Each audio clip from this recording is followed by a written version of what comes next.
पूर्व मुख्यमंत्री चौधरी ओम प्रकाश चौटाला की कर्मभूमि नरवाना में तोड़ पाड़ा अभय सिंह चौटाला ने। जी हां, अभय सिंह चौटाला जो फिलहाल इंडियन नेशनल लोकदल के राष्ट्रीय अध्यक्ष हैं, उन्होंने अपने पिताश्री चौधरी ओम प्रकाश चौटाला की कर्मभूमि, चुनावी भूमि, जहां से वो प्रदेश के मुख्यमंत्री बने, उस नरवाना की धरती पर एक रिकॉर्ड तोड़ रैली करके साबित कर दिया कि भले ही इंडियन नेशनल लोकदल के 2 विधायक 2024 में जीत पाए हों, लेकिन पार्टी के नेताओं और कार्यकर्ताओं का हौसला कई गुना ज्यादा बढ़ चुका है और आने वाले चुनाव में यह हौसला अभय सिंह चौटाला को प्रदेश की सत्ता की तरफ लेकर के जाएगा। जिस तरह से अभय सिंह चौटाला के इस कार्यक्रम में, जो इंडियन नेशनल लोकदल युवा विंग द्वारा आयोजित रहा, शहीद आजम सरदार भगत सिंह, राजगुरु और सुखदेव के शहीदी दिवस पर हरियाणा प्रदेश सत्र का युवा सम्मेलन युवा इनेलो के द्वारा रखा गया, जिसको लेकर के जींद की धरती पर एक बड़ी रैली का आयोजन किया गया। और इस रैली में चूंकि सबकी नजरें हरियाणा प्रदेश वासियों की इसी बात पर थी कि राज्यसभा चुनाव के बाद अभय सिंह चौटाला का यह पहला बड़ा सार्वजनिक कार्यक्रम है और राज्यसभा के चुनाव में वो उनके जो दोनों विधायक थे वो एब्सेंट रहे। ना उन्होंने बीजेपी के प्रत्याशी को वोट किया, ना कांग्रेस के प्रत्याशी को वोट किया, ना निर्दलीय को वोट किया। इसके बाद अभय सिंह चौटाला को सुनने के लिए, उनकी बातों को कि वो क्या कहेंगे, बड़ी भारी तादाद में हजारों हजार लोग नरवाना में पहुंचे। अपने संबोधन में अभय सिंह चौटाला ने कई बड़े ऐलान किए और उन्होंने कहा कि कांग्रेस सांपनाथ है, बीजेपी नागनाथ है और एक पार्टी का नाम नहीं लिया। उनके बारे में कहा कि वो बिच्छूनाथ है। राज्यसभा चुनाव में उन्होंने जिस तरह का फैसला लिया उसके बारे में भी लोगों को बताया।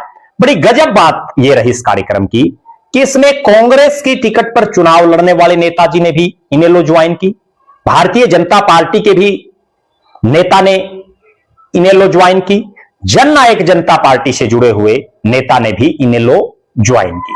यानी इंडियन नेशनल लोकदल का ग्राफ इस रैली के बाद बढ़ा।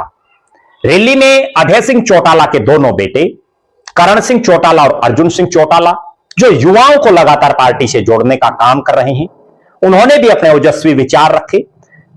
पार्टी के वरिष्ठ नेता लगातार अभय सिंह चौटाला किस तरह से प्रदेश का मुख्यमंत्री बने उसके लिए लोगों के बीच में जा रहे हैं। वहीं युवाओं ने भी अब इस रैली में जो युवाओं का उत्साह था उसने स्पष्ट कर दिया कि अब युवा भी अभय सिंह चौटाला के हाथ मजबूत करने को लेकर के पार्टी के वरिष्ठ नेताओं के साथ कंधे से कंधा मिलाकर के आगे बढ़ेंगे। 23 मार्च की नरवाना की इस रैली में पार्टी के राष्ट्रीय संगठन सचिव उमेद सिंह लोहान ने भी शहीदों को नमन किया और अपने ओजस्वी विचारों से युवाओं को प्रेरित किया।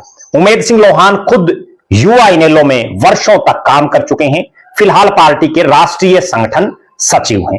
इसी तरह से पार्टी में कुछ ही समय पहले शामिल हुए नारनौल नांगल चौधरी इलाके से वरिष्ठ नेता पूर्व विधायक राधेश्याम शर्मा हो, या पार्टी की महिला विंग की प्रभारी सुनैना चौटाला हो, पार्टी विधायक दल के नेता आदित्य देवीलाल हो, या पार्टी के अन्य नेता, उन्होंने भी अपने विचार व्यक्त किए। हरियाणा प्रदेश के अलग अलग कोनों से हजारों हजार लोग इस रैली में शामिल हुए। यह रैली युवाओं को लेकर के थी, युवा सम्मेलन था। भारी तादाद में युवा तो उमड़े ही, लेकिन बुजुर्ग भी अभय सिंह चौटाला को आशीर्वाद देने के लिए नरवाना की धरती पर पहुंचे।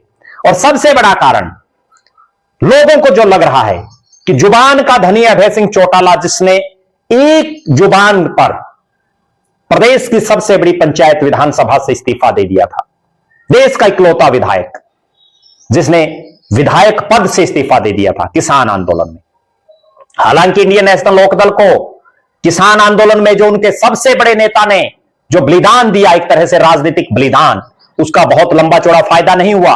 और उसका स्पष्ट कारण था कि 2024 का विधानसभा चुनाव बीजेपी वर्सेस बीजेपी को कौन हरा रहा है, केवल 2 पार्टियों में सीमित होकर के रह गया, जिसका नुकसान इंडियन नेशनल लोकदल को हुआ। लेकिन अब इस राज्यसभा चुनाव में जिस तरह से कांग्रेस पार्टी के 9 विधायक अपने प्रत्याशी के साथ नहीं दिखे, उनके वोट उनको नहीं मिले। उसके बाद प्रदेश में एक बार फिर से वही बात चल पड़ी कि हरियाणा में मजबूत विकल्प कौन हो, और नरवाना की इस रैली ने भविष्य में क्या हो सकता है हरियाणा की राजनीति में, उसको लेकर के एक स्पष्ट संकेत देने का काम किया। आप दर्शक क्या मानते हैं? अभय सिंह चौटाला जो नरवाना की रैली में बोले, उसको लेकर के अपनी बेबाक राय जरूर रखें। इंडियन नेशनल लोकदल का कैसा राजनीतिक भविष्य आप देखते हैं, अभय सिंह चौटाला का राजनीतिक भविष्य कैसे देखते हैं, उसके बारे में भी अपनी बेबाक राय जरूर कमेंट करें। हमारी नजरें इंडियन नेशनल लोकदल के तमाम कार्यक्रमों पर निरंतर बनी हुई है। बहुत बहुत धन्यवाद। आपका अपना प्रद्युमन जोशीला।